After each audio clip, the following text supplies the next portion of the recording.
Hello, this is your novelist of the book Destruction via the Mirror Image. We're finishing up 112 to 115, chapter 5. Meanwhile, Perea was still grieving the loss of the three astronauts, dropped roses for them in outer space through an exhaust chute. Because of the whole of the ship, the hexapod lost some of its altitude and started cease flying. I can feel us moving down some. That hole messed up our position, I noted. We found the engine room next and attempted to fix the damage there too. BA, who was already there, said, "We're losing altitude fast." "No duh," I said quickly. "Come on, company. No time for games." Priya shouted. "We must act, for this creature will be the last thing we see. We must act, or this creature will be the last thing we see." She had no way of knowing that the untouchable was already on board. "Do you think that creature's on this ship?" BA uttered. "I'm not sure. I don't know the position of the ship," I said. "But we cannot mourn forever. We must apply the correct defense to beat this thing." We all knew something was fishy about the hole and the area where the hole was. We couldn't pinpoint what it was. Meanwhile, the untouchable hid itself in a closet along the corridor in the basement. It was waiting until everything calmed down in time, and then it would make its move.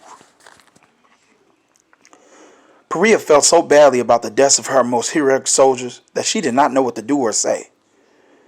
"I'm so mad at myself. As your commander, I'm shamed. I was so helpless through all of this catastrophe," and she wept. "It's not your fault," I mentioned. "Yeah, boss, some things we have no control over," another cadet said. "I know we all feel badly about the deaths of our comrades, or cadets, but we must keep our minds set to go back home and witness what we saw," BA said. The rest of the company was scattered about the hexapod, mourning in their own private way and becoming angry about this creature and its ship. "I hate to see our boss cry so much. We must destroy this creature," I said to BA.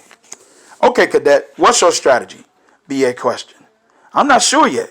I cannot rush into suggesting options without thinking, or I might just get us killed," I told him. "If we're going to beat this thing, we must beat it at its own game." "I hear you, but talk is like 2 cents cheap," BA responded. Unfortunately, the untouchable was much too clever. It cut the power cords to the ship's satellite, which was the frequency to communicate with Earth and the Watson Center. Perea warned everything. "Everyone, our communication to Washington's Aviation Center is lost. Do not panic. We must be strong and survive this thing," she added. She called another meeting at the round table to question everyone wanted to ask but didn't. Eventually came up. "Is that monster on this ship?" she asked. "I'm not sure yet, but I think so," I responded. "And exactly how do you know?" BA asked me.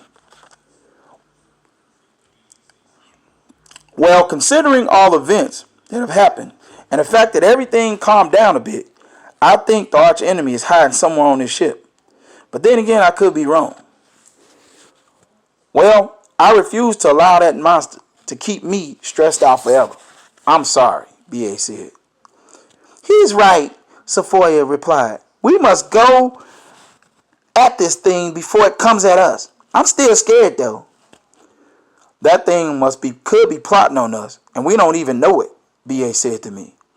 All that was left of our regiment in command were Perea, Carlos, Yao, Manny, Sephoria, A-Rod, Nahafa, BA, and me. I was last in command, but it seemed like I was the one with all the great ideas. At the same time, I was enraged, and I wanted to kill the alien. I want the alien to show itself so I could kill it, or at least find a weakness to contain it. I would even sacrifice my life to make sure the creature was destroyed and would not travel back to Earth with us. All was quiet, and a roundtable meeting about 13 hours before it concluded. We prayed for our safety, even though we did not pray much on the ship. And shortly after we prayed, the drama only got worse. You're listening to Destruction via the Mirror Image, page 115. Catch us on the next segment. This is your novelist, Stanley Pitchford.